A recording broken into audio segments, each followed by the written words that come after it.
Baby, you like poetry in motion. I love the way you send chills through my body like waves in the ocean.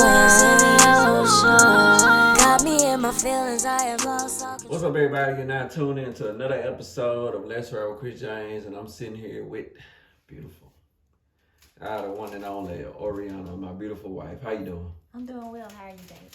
I'm doing good. How are you? You ain't gotta talk to me in your political voice. I'm doing well. How are you? I say that all the time. Just saying, you good. I do say it all the time. You good. You good. Well, like I tell everybody, thank you for being here. You know, we're both business owners. We both got stuff we be doing. So I'm not gonna take it lightly that you're on the platform. So thank you for being here. You're welcome. Okay, so of course we're husband and wife. So a lot of stuff that I ask you, I know the answer, but for the people who do not know, we're gonna get a little bit into the backstory. Okay. What motivated you to want to be the woman you are today? Growing up, I didn't see that woman.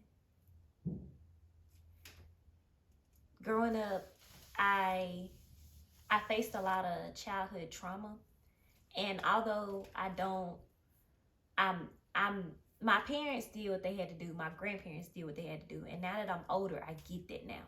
Like, I get that they had to just survive, but I cannot ignore the fact that it affected my upbringing up until this day, of how I lived my life, the decisions I made, the reason I wanted to be married before children. Like, a lot of things that I seen go wrong made me want to do right because I didn't want that life for myself. However, I know that if I would have never went through that, I wouldn't be where I am today, and I'm thankful for it.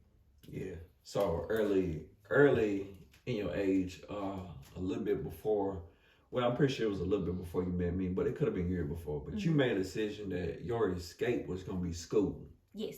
So you made a decision as a young little girl. You was like, I'm going to college. Yes. So I'm guessing, well, I know your family situation was the main was motivation. But what really solidified it was when I met my big sister, Miss Terry Moak, who's my third mom today. She talked about the importance of being good. I was already doing good in school. I was already a pretty good student. But she just started talking about where a degree could get you if you just stay focused, if you just do well, getting extracurricular activities, they can get you scholarships. Scholarships can pay for school. Once she started drilling that in my head, and she had two daughters who were older than me, who were headed towards the same thing, I wanted to be that third daughter that was making her proud as well. And of course, it made my parents and my grandparents proud while I did that as well. Yeah, because every single thing that you set out to do as a little girl, you did. You said, I wanted to graduate honors in high school. You did it. You said you wanted to get a full ride to college. You did it. You said you wanted to graduate from a university. I did. You did it. And I actually didn't have getting a graduate degree or a doctorate degree on my mind. But if I would have had those, more than likely I would have done it as well. But once I got to Jackson State, my junior year, I started to see whatever. Don't say that on here. The Jackson State. See, I wasn't even going to put all those emphasis on it, babe. So since you're going there, let's go there. All right, whatever. Jackson State University. Once I got there, I started seeing a lot of people who looked like me, who was very successful doing their own thing. Like, they wouldn't just chain down to a 9-to-5. A lot of them had their own businesses. I remember the end of my junior year, I wanted to change my major to business because I didn't see how mass communications could take me far. I seen me being more of a business major to learn how to run a business. So when I got out, I could do that. I stuck with my major because I didn't want to stay an extra year in school. But my mind was entrepreneur. That lifestyle of what I wanted for my life, that had changed by the end of my junior year for sure. Yeah, because like you said, you went to old Jackson State. Whatever.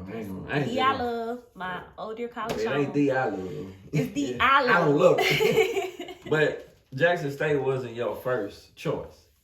No. That's not where you originally wanted to go. I originally wanted to go to Southern Miss, and that was back when I was in high school. I wanted to go to Southern Miss. My best friend, Simone, who's still a best friend today, was going there. And I started looking up the program. And I was like, okay, this is a great school. And I worked really hard in high school, but I didn't have enough money to afford college without taking out a student loan, and I refused to do that. I was not about to take out a student loan, so I kept my pride. I sucked it up, and I was like, you know what can I afford? I started talking to a couple of teachers, and they were like, Ori, a lot of kids, they keep going to universities first, but honestly, one of the best decisions you can make is if you go to a community college first, because you get time to really figure out what you want. You save more money, get a bigger refund, and you still get to have that college experience on your own terms. It might not be as detailed or as deep, but it's not as much pressure. So I took their advice, and I went to Hines Community College and had a great time. And it was on a full ride because I went there participating in the band. Yeah. I mean, well, every time I think about it, because we both did community and university, it was like, it really ain't a difference. The only difference is the access of stuff you can do. You know, when you're at a community college, you can't really do much. Boy, if you're on a campus at a university, you got all this other stuff of course you did Greek. My teachers were referring to the curriculum. The curriculum wouldn't have been as hard. It would have been harder if I went straight to university versus going to community college first. And they were right. At a community college, you have time to it's easier. So you have time to make sure your grades are legit before you go straight to a university where a freshman class there might have 200 people in it. And you don't have that one-on-one to get stuff as quick, meaning your grades may fail quicker than it would if you was in a closed setting with 20 to 30 people in a class. And I'm that type of person, I'm going to ask a question. And I want that one-on-one. I got a chance to experience that going to community college first versus a university. I feel like you intentionally went to schools that are my rival. No. You go to Hines, and I went to Coleman. I went to Hines. You go to Jackson State, I went to Alcorn. No, I went to Hines because I didn't want to go to Coleman. I didn't want to go where everybody else was going. What's wrong with Coleman? Nothing was wrong with Coleman. It was just everybody went there. Everybody from Brookhaven was going to Coleman for the most part, the majority. I didn't want to see the same people anymore. It's called a community. I know. I didn't want to see that community anymore. High school for me, high school was cool, but one thing I've noticed about myself is I've always been goal-oriented. That started a long time ago. And my goal in high school was to graduate. And like you said, graduate with honors. I did my other stuff that helped me out. That was fun, but it was for the scholarships. Everything I did was always for a reason. I had a couple of friends, but by the time I got to the summer of graduating, we wasn't as close no more. I didn't want to see them. I wished them the best, but I just was on a whole nother mindset. So I just wanted a clean slate. I wanted to go somewhere where people barely knew me and to find a way for myself. Yeah, that's cool. I mean, everybody needs that escape to get away. But while you was at Hines and Raymond, your graduation was different than anybody else's normal graduation. Yeah, so it was different. Tell a little bit about your graduation. So I was in band, as I stated before, and I was good enough to make symphonic band. And that year, my sophomore year, we got chosen to go to Paris to play in honor of Doomsday on Normandy Beach. And it was gonna miss graduation because I was a sophomore. So at community college, you graduated as a sophomore if you did everything you were supposed to do. And I was sad about that. I was like, dang, I don't get the chance to graduate. Well, we ended up taking one of the presidents, not the president, maybe the VP, but she went on a trip with us to Paris, and we ended up graduating on Normandy Beach. So we had a ceremony. I want to say it was 6 of us that graduated on the beach, and it was a surprise graduation. It was a moment that I would never forget. I think I graduated barefooted because I was my feet was in the sand. I'm just walking in my band shirt and my khakis, but it was a beautiful moment, and I'm so thankful. So I'll never forget that. Everybody can't graduate in another country. I graduated on a beach. Yeah, it was cool. It was cool getting my associate's degree on a beach and having the VP there, and it was a moment in my life, like I said, I'll forever cherish, and it was filled with people who truly supported me. So yeah, and then to transition from Hines, you leave there, you go to Jackson State, and you don't get to Jackson State and have to regroup. You hit the ground running. You get to Jackson State and organization do that. Greek. Yeah, Greek, all that stuff. So at Hines, I didn't play the same way I was in high school. I didn't play up on my grades. I had a great time, but I always did homework first. So I had a 3.8 GPA, and I remember meeting Mr. Scott, I won't forget him, Mr. Paul Scott, who was the transfer ambassador for the Jackson State University. Absolutely. He was so consistent. Like, when he first approached me about Jackson State, I was like, you know. But then he just kept tugging at me. And then, like, he had his final jab, and he was like, you know, you got a 3.5 or higher, you can get a full ride. And I was like, I got 3.8. And I was Phi Theta Kappa. I was in the honor society at honors at Hines Community College. So Phi Theta Kappa scholarship, full room, board, tuition, everything. So I was like, that's a no-brainer. Like, I can get to love Jackson State. And that's exactly what happened. I definitely didn't want to go there. I was just stuck on USM. But USM wasn't giving scholarships out like that. But I went, and it was one of the best decisions I ever made. Yeah. Every time you say the Jackson State, I'm gonna beep it out. You have to go there to really I've been to Jackson experience State. it. Like, but you know, like, okay, it's a culture for sure. Let me say this about Jackson State. Of course, they are rivals, but you can't do them but respect how y'all rep Jackson State. Y'all rep Jackson State like it's a family. Like, it is a family. It's like y'all die for Jackson State. I was just talking to my teacher from years ago yesterday. Like, it's a family. Like, you meet people there who really are for you for life if you want them to be. It's up to you to choose to keep them in your life, but they want to be there. They really want you to succeed in life. Y'all bleed that blue. We do. Y'all bleed purple and gold. Alcorn's the same way. If I would have went to Alcorn, it would have been the same way. I would have developed a family that wants to see me win. I feel like that's HBCUs in general. Don't you think we would have been closer? No. I'm just saying. I think that's HBCUs in general, though. Like, we historically black colleges and universities, like, we have a different type of vibe about us. Yeah. People didn't want us to be here. Yeah. We have to fight a little bit harder. When you get a degree from an HBCU, people automatically count you out. Like, your degree don't mean nothing. Like, you don't know how to speak or things of that nature. Like, you don't know how to uphold yourself from someone who was at Mississippi State or Ole Miss. And no shade against them, but our degrees are just as valid. Our education is just as valid, if not more, because we had to work even harder to get it. Absolutely. We have a fight in us that nobody else has. Like I said, you're going to always bleed that blue, but while you was at Jackson State, them ain't the only colors that you represent. You also represent some other colors. I did. So my senior year, I pledged, as they would say, I for Sorority Incorporated.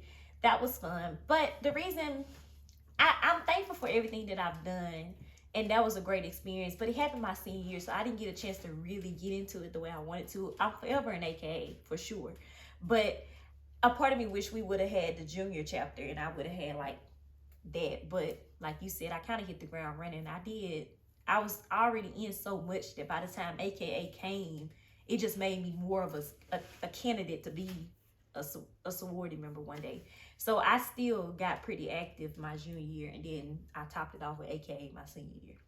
So in a 4-year span, we start organizations, we're in band, we graduate in Paris, we transition to Jackson State, we pledge Alpha Kappa Alpha, we graduate valedictorian. Oh yeah, that happened.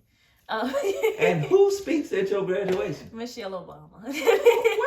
Who? Look at your 2 graduations. Yeah. Your 2 graduations, can't nobody even compare to your 2 graduations. Yeah. One of them is in Paris, the country people, not Paris, Texas. Paris. Yeah. And then the other one, Michelle Obama, the first black president's wife. Yeah. Speaks at your graduation. Yeah. Both of those were beautiful moments, for sure. But now that that was back in 2016. Yeah. That was years ago. It's 2021 now. And I'm just focused on making other momental moments. We were talking about this yesterday, and I think I said this on my live because I go live praying for people now. And I was saying college kind of messed me up on a slick, because knowing that I am a visionary or entrepreneur or both, you have to take risks. You have to really step out on faith and go for what God is showing you and the visions he give you.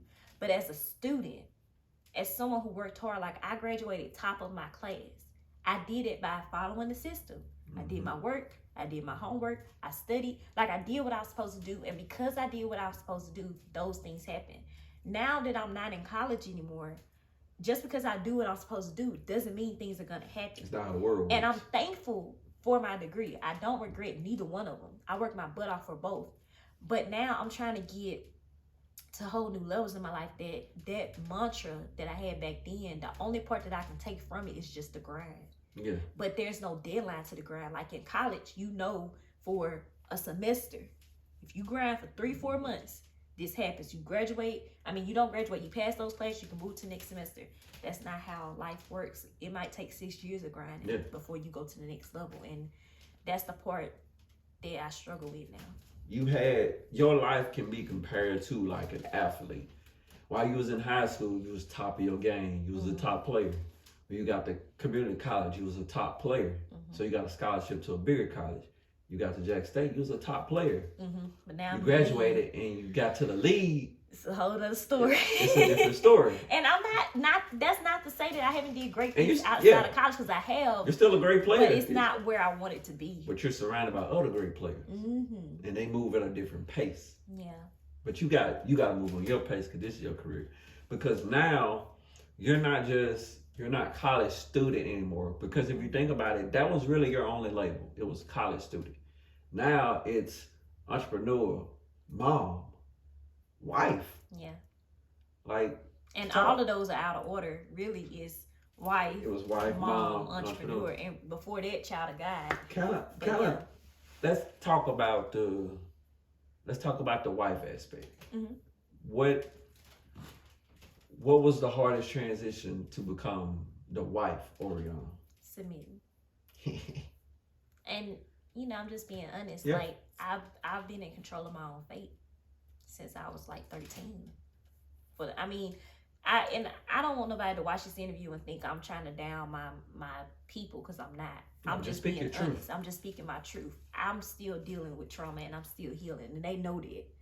They know about my therapist. They're aware of these things, but you get used to having control over your life. You get used to doing things your own way, and then you meet this guy. Like, I met you at 14, and I really pushed you out most of the relationship, didn't brought you in. Like, I really didn't want to fall in love with you because you wasn't a part of my plan, if I'm just being real. And you know this. I said it in our vows. I was like, you was like a boomerang. As far as I threw you, you kept coming back. Like, you just wanted to love me. And I get it, but I hadn't seen that a lot. And when I did see it, it was from my third mama, who was white, so it made me think that white people had it. And then from the side I did see, it was kind of, it wasn't as beautiful as it should have been. So I'm like, I ain't got time for that. That's a distraction. There was plenty of days we'll have an argument and I just cut you off and focus on work, because I knew that work could get me somewhere. I didn't know where this relationship could get me. Yeah. And it wasn't no ill will towards you. It's just, that's just what I grew up seeing. So that's all I knew. Yeah. So I do want to apologize if I've never done that before. I'm so sorry for treating you like that. But that's all I knew. I mean, it's okay. I mean, I forgive you. And because if you think about it, we went through this same whirlwind together, because we went from boyfriend and girlfriend to, okay, fiance. Then when you became the wife, months later, you became the mother. Yeah. So the transition was very, very quick. Yeah. And sometimes we have to just sit back and look at it from somebody else's perspective. From my perspective, okay, I went from being engaged to, okay, husband and father. I'm the head of the household. I got so much stuff I have to do. I have to do this. So I literally put my mental and my body second, and I only focused on work, which led to what I went through. But, me going through what I went through gave me a chance to look at it from, okay, your perspective. Okay, she went from this highly renowned college, like entrepreneur, just doing all this great stuff. Then the blink, she's like, oh snap, I'm a wife and a mother. Everything that I do for this does not translate to college, and being a wife and a mother are not the same thing. Yeah, I stopped working, remember? Like, first of all, I wasn't expecting to get so sick. I got... Not even necessarily is that. The mindset you gotta have to do. The mindset you had for college was, okay, if I do this, I get this. This is for me. For being a wife and a mother, I do this, I might not ever get thanked for this, or this is not for me. It's for somebody else. This is not to benefit me.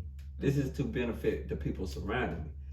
That's a very big transition to when you think about a person who's been glued in this same mindset for years. You want to know what helped? What helped? My relationship with God. Yeah. Like in 2016, after college, that summer, I dedicated my life to Christ, but I really got to see how Jesus, a little bit, I ain't gonna say I know exactly how Jesus feels because I've never went through half the stuff he went through, but I got to see a small glimpse into how he cares for us by becoming a wife, and then especially a mother. Like, Jesus cares for us all the time. Like, he stops everything he's doing to make sure we're good. A wife and a mother does that all day long. She cares about people all day long.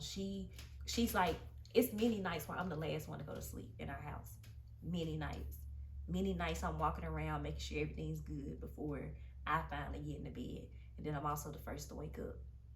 And I watch y'all sleep, or I wait until I hear y'all wake up. And when you wake up, most of the time I'm already at the table because I just finished praying. I just finished journaling. Like, it's like Jesus liked it. Like, that's how he is. Mm-hmm. He cares for us in that way, where he'll put himself last to keep the ones he loves first. Yeah. And like I said, one of the biggest transitions, one of the biggest conflicts with us, you know, I joke around all the time, I compare us to like football players, is that you were so used to being a quarterback. Yeah. And then when we got on a team together, I'm a quarterback as well. Yeah. So that means you either change your position to play or you don't play. And that was a hard transition for you to say, okay, I'm not the starting quarterback anymore. I have to go be the receiver. We still working together, and we're gonna do what it takes to win this game, but I'm not running the show anymore. Which is, like I said, very hard for you. Yeah. But you said through God really helped you to focus. And another thing I forgot that we both, where you rededicated your life in 2016, and a year later I got saved. So it was kind of like a year apart. You know, I forgot that it was a year apart. I thought you had did it earlier than that, but yeah, it was a year apart. And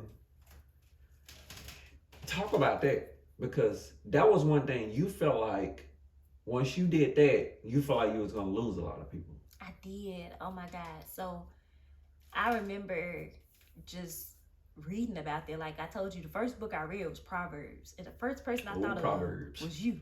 There was like, a fool, don't keep their mouth shut, it's full of anger. Like, God showed me in the beginning how hurt you were from your life and your upbringing, like how much anger you had and everything, because it was all in the Word.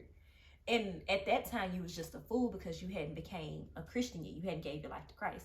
So I was like, man, I can't be married to no fool. Like, I remember, I think I told you this. Like, I would say, I wouldn't say it directly, but I would just be like, I don't know if you noticed this, but the closer I got to God, the further I slipped away from you. Like, I would just drift off. Like, I wouldn't kiss you as much. We wasn't as intimate as much. We became no intimacy at all. Like, it just happened because I was just like, God is what I need, and if he got to give me what I need. And I just automatically knew that you wasn't a part of it. I didn't think that God was gonna save you, save my best friend, save your family. Like, I didn't know there was gonna be a domino effect, because in the beginning I was very selfish with God. And I thought that this good feeling, these answered blessings, that was just for me. But God convicted me of that really quick, and I saw that I was supposed to share it. And once I started sharing it, and once I started living my life to help others, it got better. And I started seeing you come to Christ, and I started seeing Tanetta come to Christ, and your mom and your aunts. Like, I'm so thankful that I did choose God. Now, in the same token, you still lose some people. Yeah. I still lost some people. I lost my mom for a little while. I lost my sister for a little while. I lost my stepdad for a little while. Those are the first 3 people that I told I was about to commit my life to Christ. And I remember Dontre saying, or if you do this, you got to be serious. Don't play around with God. That's one thing I'll never do. He said, I love God, but I will never play around with him. If I'm not ready to dedicate my life to Christ, I won't do it. And he was like, so if you say you're going to do this, do it. And I took that to heart. I've always taken what Dontre say to heart now that I think about it. Every time Dontre said I couldn't do something, I would do it. So that was like that. But I did those things. I took it serious. And my blood family, we had the bumps in the road. I definitely thought it was going to be the bumps in the road with you, but it was a little easier with you because you saw what God was doing in my life. and you wanted him to do that in your life. So that was beautiful. So my family and I are getting better now. We're healing, but it was rough for sure. Yeah, it's been like we've been married for 4 years, and it hasn't been easy. It's been beautiful. It's honestly been a lot more good than bad. It has. It just the bad. But when it's bad, it's bad. It just be so overhyped. Yeah. So the wife, now the mother of two. Of two. So we mentioned one, but then like 2 years later, I got pregnant The again. mother of two. So let's, of course, I know about him, but I want to hear from you about your son and our son and our daughter. Our son, Jamez Coleman, is 3 years old. Our daughter, Harmony Christine Coleman, is 6 months old. But at the time of this video, by the time people watch it, she'll be 7 months because she turns 7 months tomorrow on the 9th. Mm-hmm. She does. And both of them are the best thing that could ever happen to me. And it's crazy because I definitely wanted to be that rich auntie. You know, Shana got pregnant while I was in college. So I was like, okay, cool. I got my baby. You know, we both looked at Lexi like she was our child. Mm-hmm. So it was like, we got our child. We don't have to have no babies. Let Shana have the baby and we'll take care of the baby. But we get to do what we want to do. So I definitely thought that was going to be me. I was going to graduate, move to LA, or Atlanta, and I was just going to go for it. And I know there's not a doubt in my mind that I wouldn't have made it. I know I would have made it because I had that determination. I had that ambition. Like my line name was Crown Ambition. Like people seen that about me. Like till this day, you can't knock my hustle. And it's a good hustle. But God was like, you could have put that energy into your family. And I'm realizing now that doesn't mean that I can't have what I want. It's just that he didn't want to give that to me in the order I wanted it. I wanted the success first. Mm-hmm. I wanted all the money, all that stuff first, then the family. God switched it. He was like, no, I'm going to give you the family first. Show you how to maintain it. Show you how to not become a workaholic like you already are. Because I didn't realize that back then. Recover from your addictions that you like. God has been healing me for a minute, baby. You know my story. That makes the success even better. So it could be even better. I didn't get that then, but I'm starting to get that now. Yeah, and that's another thing that I've learned as I studied. I understand that just because God said no, don't mean we wasn't good enough to do it. Exactly. It just God said no. Depression came for sure. It could be no, not at all, or not now. Not now. Yeah, and if it's not at all, it's just because it's something greater in store. A lot of us get so mad when God say no, period, to like a person or to like a job that we want. Y'all, it's so much greater out there. It's like we get stuck on one thing. We act like it's not a million other things out there, but we have to just trust what God has for us. That's where I'm at right now. And I know we're facing a dilemma right now about, okay, do we bet on ourselves 100%? Or do we give ourselves like 60 and then do some stuff on the side for 40 just to pay the bills? It's not easy. No. It's not easy when you... But we got babies to take care of. When you give so much energy to something and God say no. Like my first time feeling that was with the Marine Corps. Mm-hmm. I gave so much energy and God said no. Yeah. I'm only sending you here to learn something. It's like, really? You're not gonna learn something doing something else. I have to go this extreme. Yeah, I gave so much energy to it, but God said no, and it took a while to understand that. No, I get it now, because if that would have been a yes, we don't have this. Mm-mm. We don't have this marriage. We don't have Kale. We don't have harmony, because I don't come back. Yeah. I leave and I go straight to Japan because I decided not to marry you. Yeah. It's like we forget that part of the story, but you had asked me to marry you way before you really asked me to marry you. Yeah. And I wasn't gonna go to college if I would have married you. Yeah, if you'd have married me, we'd have moved to Japan, and you probably wouldn't have went to college, or if you did, it'd have been to some Japanese college, and like there's no Jackson State, there's no Hines, no valedictorian, no there's Paris, no graduating on Paris, no none of that. So many things disappear. And as we get older, we get a chance to look back. Yeah. And that's one of the main things that's great about life. And that's one of the best things to do. A lot of people, you need to sit back and look at the decisions you made and realize where you are now. It's and a reflection of them. Yeah, and where you could have been. Because if you'd have told me, Kris, I'm going to say yeah to the Marines. You're going to graduate. You're going to go to Japan. You're going to do this. You're going to do that. You're going to rank up. You're going to make all this success and all this money. But you won't be an artist. You don't get to do music. You don't have a wife. You don't have KO. You don't have harmony. I'll tell a guy, well, you can keep that. Exactly. I don't want it. But even at though the that time, sounds you don't good. know. Yeah, you don't know when you're in the midst of it. Because I was 22. Yeah. I didn't know. You know, college didn't work out for me. Mm-hmm. I'm not a college person, so I had to find another route. And like you said, when you're in it, you don't know. Mm-hmm. All I knew was, man, I'm hurt. Yeah. I can't finish. Yeah. Man, this is a great opportunity. But now, where I'm at now, like, I'm better off. You are. I don't know where I would be with money, 22 in Japan. I've seen our friend, what he did in Japan. And you see what happened to him. So me and him over there together probably wouldn't have been no good thing. But you're constantly, I joke a lot with you because you're my best friend. Mm-hmm. But I am proud of the woman you are because you took all the cards you were dealt and you played them. You played them hard. You didn't sit there and you didn't fold. You played the cards you were dealt. Mm-hmm. And sometimes you made your own moves, you know. And you can't do nothing but be proud of somebody like that. So I'm proud of you, like real talk. Thank you, baby. I wanna keep doing it now. It's like for some reason I've kind of just, I don't know, it's like I feel like it's my time. And it's not my time till God says it's my time. Yeah, so I be like kind of chilling, and I'm like, and I've been dealing with depression and anxiety more this year, when you was dealing with it more last year. But I had anxiety when we were coming back to the house. Like every time I drop the kids off, now I get it. It's like, okay, you got a certain amount of time to do this, and it's like a timer start going off, or a timer starts.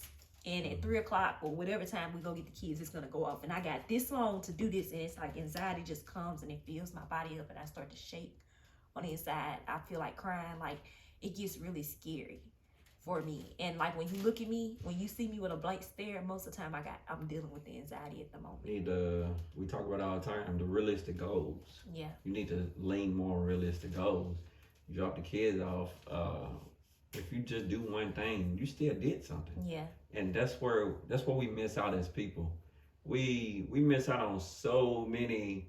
We don't understand how many blessings we have, and when we think about them, we don't think about we could have had a wreck, and God kept us straight or steered us back a little bit. Mm-hmm.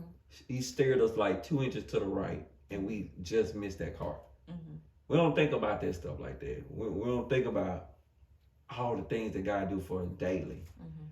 We just focus on, we get so goal oriented. And I think that's my issue. And I think that's something that and they ain't really just your issue, it's an issue with us, period. The generation before us have brainwashed us. They've told us that you gotta work 24 hours a day to be successful. Yeah. And I now fight with that too. We're learning like, no, I don't have to do that. I'm surprised myself to tell you. I was like, are you ready to go ahead and have this interview? Because in my head, I'm like, I'm supposed to be working right now. I'm supposed to be checking emails. I'm supposed to be. we're in a different world. Like, you do not have to break your back to be successful. Yeah. I can come in the studio and work an hour and get so much done. Mm-hmm. And walk out. Yeah, I read something somewhere. The average billionaire dedicates 4 hours to working, like uninterrupted, no phone, no nothing, but just whatever they gonna do for 4 hours, they do it. And these are billionaires. And they are billionaires. And I've been telling myself, like, boy, you gotta start doing it. Like, first of all, I'm blessed with 5 to 6 hours when we drop the kids off. So if I can dedicate 4 and spend that extra hour cooking and cleaning, I'm on my way. That's how I feel. I try to tell you that all the time. Because I literally, if I say, you know how I am. If I say I'm gonna do something, I'm finna go do it right then. If I say I'm finna go record, you learned that from the military too. Yeah, but that's also with reading, like 4-Day Laws of Power and stuff like that. I read all of that stuff. I read what billionaires do. Yeah, and they say exactly what you said. So if I say I'm gonna record, I'm gonna come in the studio and that's all I'm focused on. No texting, no talking. I ain't worried about none of that. If somebody texts me because I have a label, I have to respond. But my main focus is getting this song done. How can I make this song sound better? Yeah. Or if I say I'm finna go play Call of Duty, that's what I'm doing. Yeah. I'm finna give all my energy to Call of Duty. That's why I be sitting there pissed off. Yeah. Because I'm like, I give all my energy. And that's what I did with coaching. Yeah. Whatever I'm doing, I'm gonna give it my energy. And when you give stuff your full undivided attention, your energy, you'll be surprised what you do. Yeah. So I realize we do that with our children, and that's why they love us so much. And I'm not trying to gloat, but we really give our energy our kids to our love kids. us. Like our kids love us. That ain't gloating, like, no, my kids. No, I'm just saying, like, I don't know. I'm always careful with stuff, Yeah, and maybe care. I should stop being so careful and just, not care. What's somebody gonna what tell about us? me. What, you think you love your kid more than I love my No, kid? I don't know. It's just what I love said. my kids. It's like I always want to protect what I say. And I was talking to my sister Shayna about this. She was like, girl, F them people. Like, she's like, be yourself. Stop trying to apologize for who you are. And I'm not, but it's just a habit that I got to break. So our kids love us. I apologize They for really being do. a word. I definitely need to. You're a great mom. Own that. Thank you. That's not glow. That ain't saying you know better than the next mom. But for your kids, you're great for them. Thank you. That's not saying you'll be a great mom to somebody else's child, because they're not my totally kids. different. They're not yours. And that, like this whole weird world we live in, where I ain't worried about what people say. Look, if I want to say I'm a great dad, I'm a great dad to KO and Harmony, because them are my kids. Mm-hmm. Our kids love us because we give them so much energy. Yeah. We have water gun fights. Like we are in tune with the kids. He grabbed me this morning. I was like, no, KO. Like, the whole house looked like a tornado, like 10 minutes after he woke up. But this is the stuff the stuff that we do now, when they become adults, we're going to understand why they still so close to us. Yeah. Why they still want to be around us, because we gave them so much love as babies. And as they got older, so when they became adults, they're like, well, for one, they're going to pass it down to their kids. So we're pushing generational love forward, and they're going to always want to be around us. Yeah. It's like Thanksgiving, they there. We got a house full of kids and grandkids because we loved them when they was babies. Yeah, and it just goes back to me understanding how deep my childhood trauma was. Because I was in a loving family, but it was also a family that argued, that we had police cars, and like police cars in our yard almost every weekend. Every policeman knew our name, like by first and last. Like, I remember sometimes the arguments would get so bad that a police officer just walk over to my sister and I asked us, were we okay? Because they were so focused on whatever they were arguing about that we just got pushed to the side. We don't push our kids to the side. And I made that my priority. Like, at 12 years old, I was praying for a husband. So a lot of women might look at me like, oh my gosh, she got the perfect life. She got the husband and the children already. You have no idea. I was praying for this at 12 years old because I didn't have that at home. My dad wasn't there. My dad has life in prison right now. I have to pay to talk to my dad. I did not want to marry me and it wasn't going to be a father. I didn't want to be a baby mama, and nor did I want a baby daddy. So it's like, when you go through things, you can either choose to be like it, or you can choose to rise above it, and I chose to rise above it. So. Yeah, and like I said, of course I'm proud because you chose me. I did. I mean, that was a great choice. Lucky. That was a great choice. You are lucky, baby. Who lucky? You lucky. No, you lucky. Because you found a man that loves you despite all that. And it was my first, like, you were my first relationship. My first boyfriend became my first husband, and we went through that battle too, because that rarely ever happens. You end up marrying the first person you fall in love with. And I ended up marrying the first person I fell in love with. That's crazy. Your first home is a nice home. Your first college graduation is in Paris. Your first HBCU graduation is Michelle Obama's there. Your first car is a brand new car. Your first boyfriend is your husband. You knocking them out with the first. But it's so many other things. Your first son will be a star. I think KO's gonna be a superstar, and I think Harmony's gonna be a mom. KO's something else. I think both of those things are gonna happen. They're gonna be superstars and models, like icons. But we're gonna keep them humble for sure. Yeah. But I really do, babe. All this is from me being 10, 11, 12, being in that washroom, crying out to God, asking him, why me? Like, I can't take you there, nor do I want to, because I don't want anybody to feel sorry for me. But you have no idea how hard I prayed for this. Before I even really had a relationship with God, I was already praying for my future.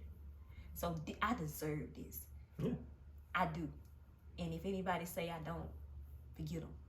Opinion. Forget them. Like, their opinion. That's your opinion, because I know I worked my butt off for this. This was not easy.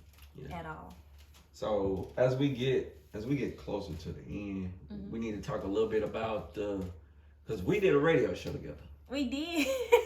Sip in the morning. I was pregnant and everything. Yeah, you did a radio show pregnant. You was pregnant the whole time. I got the job. I remember telling Carrie that I'm pregnant, and she said, I got a job for you, like the same day. Yeah, like the exact same day. Yeah. We got offered the job. Yeah. You were like, well, I'm pregnant. You're like, oh, well, okay. We're going to do it anyway. And we still went and did the show. And met a lot of amazing people. And it was way better than we expected. It was. It overshot our expectations. Because I expected it to be like, okay, a little average. We do a radio show here. People thought we made it, babe. Yeah, man, we met so many great people. We did. And it was the balance of this show. Because, you know, you gave people the love, the warmth, the sympathy. I gave them the cold hard truth. You're just stupid. Sometimes you gotta tell people the truth. You're just being ignorant. I love for people to tell me the truth. Yeah. I want to hear the truth. That's why I married you. You're one of the most honest. You're the honest person I've ever met. That's why I married you. That's why I don't like you, but that's why I married you. That's why I don't like you sometimes. But that's that's why I don't like you sometimes. But that's exactly why I married you for sure. It's all good. I'll take the shot. You know what I mean. Yeah, it's why I don't like you sometimes, but it's exactly why I married you.